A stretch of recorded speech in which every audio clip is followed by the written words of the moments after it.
هاوکارم تەیفور محەممەد کۆمەڵە زانیاری تایبەت بە زوودەستپێکردنی دابشکردنی نەوتی سپی لە دەڤەری باڵەکایەتی و سۆران ئاماژەی بۆ کرد کە گرنگیەکانی چەندە گرنگەکە نەوت زووتر دابش بکرێت. هاوڵاتیان خۆیان گفتوگویان کرد و ئێوە بینیتان، بەڵام کۆمەڵە بابەتی دیکە هەن ورتر کە داخۆ ئەم نەوتە کە دابشێکرێت هەرم جارەیە یاخود چەند جارێکی ترە ئەو بڕێی کە وەکو کرێ لەیان وەرئیگرێت چەرێکە و ئەوانەی کە کۆبوونی خواردنیان هەیە وەری دەگرن و ئەوانەی کە نیانە چی بکەن. کۆمەڵێ بابەتی دیکە کە وردەکارین هەموو ئەمانە لە ئەمیر شارەدەری بەڕێوەبەری بەڕێوەبەراتی نەوت و کانزای سۆران. پرسیارەکەم کە میوانە لەگەڵمان بەخێر هاتی. زۆر سپاس دەکەین کاک ئەمیر. کاک ئەمیر، پێش هەموو شتێک هاوڵاتیان زۆر ئاماژەیان بەوەدا کە ئەم ساڵ نەوتەکە زووتر دابشکراوە. بۆ ساڵانی تر کەی دابشەکرا کە ئەم ساڵ لە چاو ساڵانی تر زۆر زووتر بۆ بۆچی ئاوا زووتر دابشتان کرد بە شەنەوت؟ زۆر سپاس بۆ ئێوە. بەڕاستی لە ساڵەکانی ڕابردوو لە ناوەڕاستی وەرزی زستاندا پرۆسەی دابشکردنی نەوت دەستی پێدا کرد. ئەویش بەشێکی زۆری پشت دەبەسترا بە نەوتی حکوومەتی عێراق کە بۆ ئێمە بنێرێت. لەو دو سێ ساڵەی کۆتاییدا نەوت لە ساڵی 2022 لە 20 بڕیاری دابشکردن درا. لە ساڵی 2023 لە مانگی لە بینی 15-16 مانگی 2023 بوو. بۆ ئەم ساڵ بە خۆشحالیەوە وەزارەتمان لەسەر فەرمانی بەڕێز جەنابی سەرۆک وەزیران زووتر ئامادەکاری کرد بۆ دابشکردنی نەوت و لە 5 نۆ کۆبوونەوەی کرا لە وەزارەتمان بە ئامادەبوونی جەنابی وەزیر و بەڕێوەبەرە گشتیەکان کە ئامادەکاری بکرێت بۆ پێدانی بەرمیلە نەفتی یەکەم. بە خۆشحالیەوە لە 11 نۆ بڕیار درا و ئێستا ماوەی 4 ڕۆژە دابشکردنی نەوت دەستی پێکردووە. زۆر باشە. کاک ئەمیرەوە 2 ساڵەکە و بەڕێوەبەرایەتیەتان هەیە، چەند گرنگە لەو ناوچە شاخاویانە بەڕێوەبەرایەتێک هەبێ بۆ با بڵێن کانزای بابەتە کانزایەکان و نەوت و لە دابشکردنە چەند هاوکارە بێت ئەم جۆرە بەڕێوەبەرایەتی؟ بێگومان گرنگیەکی تایبەتی خۆی هەیە. دوای دیارە بە نرخەکەی جەنابی سەرۆک بۆ ئیدارەی سەربەخۆی سۆران و لەلایەن بەڕێز سەرۆک وەزیرانەوە چوە بواری جێبەجێکردن و ئیدارەی سەربەخۆی سۆران دامەزرا. بەشێکی زۆری بەڕێوەبەراتیەکان و بەڕێوەبەراتە گشتیەکانیش لە زمینی ئەو دیارەدا بوون. بەڕێوەبەراتی نەوت و کانزەکان یەکە لەو دیاریانە کە خزمەتێکی باش لەو سنوورە دەکات. ئێمە تەنها نەب لە بواری نەوت و سوتەمەنیدا بەشێکی تر لە کانزەکانە. بۆ نمونە ئێستا ئێمە ئەو کانزانەی مۆڵەتانێک کە لە لای ئێمە هەیە لە 4-5 مۆڵەت کراوە بە 23 مۆڵەت کەەوەش هاوکاریەکی باشی هاوڵاتیانە و لە محاولەدان ئیشەڵڵا مەقلەعەکان زیاد ببن و مۆڵەتەکان زیاد ببن. لە هەمان کاتدا بڕی سوتەمەنی ئێمە بە تاوی دەگاتە بەدەست ئێمە بە پێی پێویستی سنوورەکان دابەشی سەر تەواوی هەر 6 قەزای ئیدارەی سەربەخۆی سۆران دەکەین. زۆر باشە. کاک ئەمیر، ئێستا بڕیارەکە 200 لیتر نەوت بدرێت بە هەر خێزانێک. جا ئەم 200 لیترە خۆتان ئەیگەێنن؟ سیستەمەکەی چۆنە؟ ئەبێ مەرجەکان چی هەبێ ئەو خانەوادە بۆی کە 200 لیتری بەربکەوێت؟ بەڕاستی دابشکردنی نەوت لەسەر پسولەی خۆراکە بە تەنسیق لەگەڵ بنکەی خۆراکی سۆران کە هەیە بە هەر 6 قەزاکانیەوە داتاکان وەردەگرین لەسەر ئاخیرمان کە مانگی 8 بووە. بە پێی ئەوانەی کە بیتاقی بایعیان هەیە خۆراکیان هەیە نەوتیان بەسەردا دابش دەکرێت. ئێمە لە ماوەی ئەو 2 ساڵەی ڕابردوو هاوڵاتێکی زۆر زەواجی نوێ هەیە بەڵام بریکاری نەیتوانوە بیتاقی بایعی خۆی دەربخات. نووسراومان کردووە موافقی 1200 نەفەریشمان هەیە کە ئینشاءڵڵا ئەوانە بتوانین نەوتیان بەسەردا دابش بکەین، بەڵام ڕێژەکە یەکەم زۆرترەویش لە هەوڵدان زیاد دەبی ئینشاءڵڵا. کەواتە لە بزستانە بکوزاوەکانمان سەرمایە نەبێ بە پێی ئەو ڕەزامەندێکە وەرمان گرتووە. بەڵێ بێگومان. زۆر باشە. ئەو بابەتەیەکی تر کە گرنگە ئەویش بابەتی غازی LPG و بابەتی بنزینیشەوە شەر پەیوەستە بە بەڕێوەبەراتەکەیەوە. چ پلانێکتان هەیە لە بەرنامەتانە چی بکەن؟ بەڵێ سەبارەت بە بنزین ئەو ڕێژە بنزینەیە کە بەر ئیدارەی سەربەخۆی سۆران دەکەوێت ئێمە بە پێی ژمارەی دانیشتوان و ژمارە ئەو ئۆتۆمبیلانێک کە هەیە بە سەر هەر 6 قەزاکەی ئیدارەی سەربەخۆی سۆران دابش دەکەین. هیچ جیاوازیەکی نییە لە نێوان قەزای هەر 6 قەزاکان و بگرە ناحیەکانیش دەگریتەوە بە پێی هەبوونی بەنزیخانی هاوچەرخ لە ناحیەکان چکە دەمانەوێت هاوڵاتیانمان لە گوندنشینەکان و شوێنە دوورە دەستەکانیش سوودمەند بن لەو بەنزینە پاڵپشتکراوە.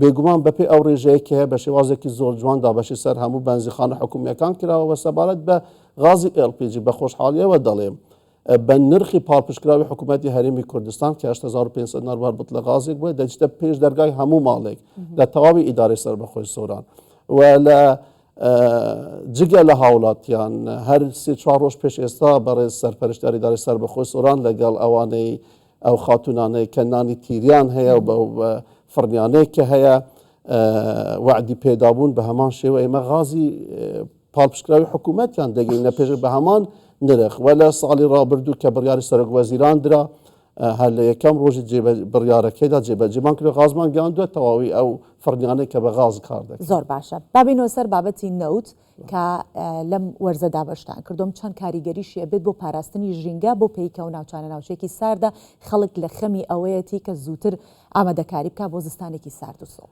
بێگومان زۆر لە گلەیەکان ئەوە بوون کە کاریگەری دابەشنەکردنی نەوت دەبێتە هۆی لە ناوچوونی ژینگەمان ئەوەش کاریگەریەکی زۆری هەبووە ئێمە فەرمانگەی ژینگەمان هەیە فەرمانگەی یەکێ پاراستنی ژینگەمان هەیە کە سەر بە هێزی فەلەک و ئەو هێزانن داتای کاملمان هەیە کە ئەو حاڵەتانە زۆر کەم بووە ئەوە شێکێک لەو هۆکارانە ئەوەیە کە ماوەی 3 ساڵە لە تەواوی کوردستان نەوت دابەش دەکرێت کاتی خۆی تەنها ناوچە شاخاویەکان دەکرێت چکە ڕێژەکان زۆر کەم بوون بەڵام نەوتی پاڵپشکراو ئەوە 3 ساڵە لەسەر یەک تەواوی هەرێمی کوردستان دەگرێتەوە.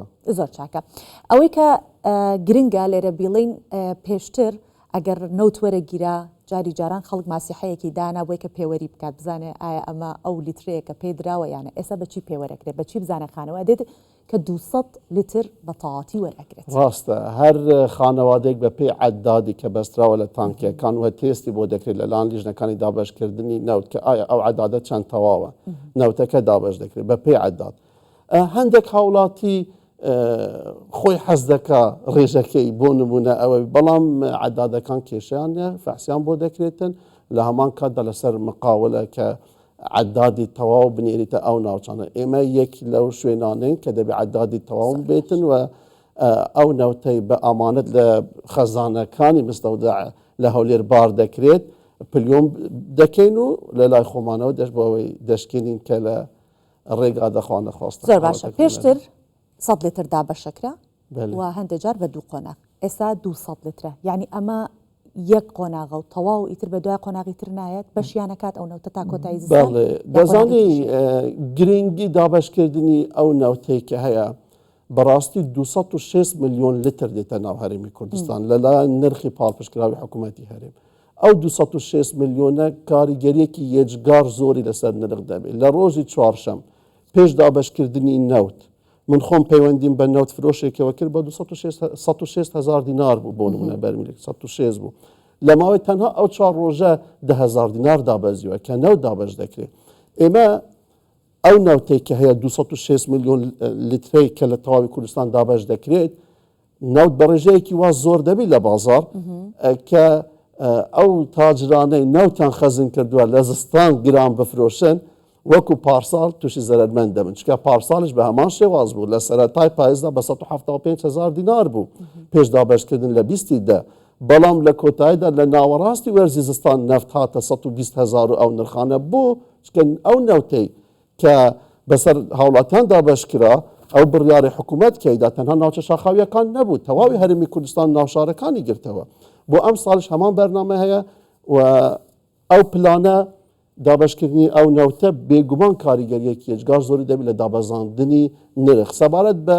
100 لیتر و 200 لیتر کە پارساڵ ئەوانە دابەشکرا ئەو ڕێژەی کە حکوومەتی عێراق جاری دووەم بۆ هەرێمی کوردستانی دابین کرد 50 میلیۆن لیتر بوو لە 50 میلیۆن لیتر من بەبیرم دێ 3 میلیۆن لیتر بەر ئیداری سەربەخۆی سۆران کەوت ئێمە پێویستیمان بە 18 میلیۆن لیتر هەیە باشە شێوازی دابەشکردن پێویستە بەرنامێکی بۆەوە دابنێ زۆرترین هاوڵاتیانمان سوودمەند ببن ئەگەر ناو حکومەت ئەو ناوتێک کە لەناو حکوومەتی هەرێم دابەش دەکرێت 200 لیتر باش کاگامیر یەک پرسیار زۆر بە خێرایی بەچەند ئەو 200 لیترە ئەگاتە بەردەمی هەر خێزانێک بەڵێ ئەمە لە سنووری ئێمە 104,000 دینار پارەی نەوت لە هەر خێزانێک وەردەگیرێ ئەتفاقیەکی بینی شوفێرەکان و ماڵەکان هەیە بە 2,000 دینار ناوتەکە دەچتە پێش دەرگایان و لە ناو تانکیان لە ناو حوشە ئەو 2,000 دینارە هاوڵاتی دەداتە شوفێری ئەو تانکیانەی کە هەیە دەستەکانت خۆش بێ ئەمیر ڕۆشانە دەری بەڕێبەرایەتی نەوت و کانزەکانی سۆران لەگەڵ ئێمە بوویت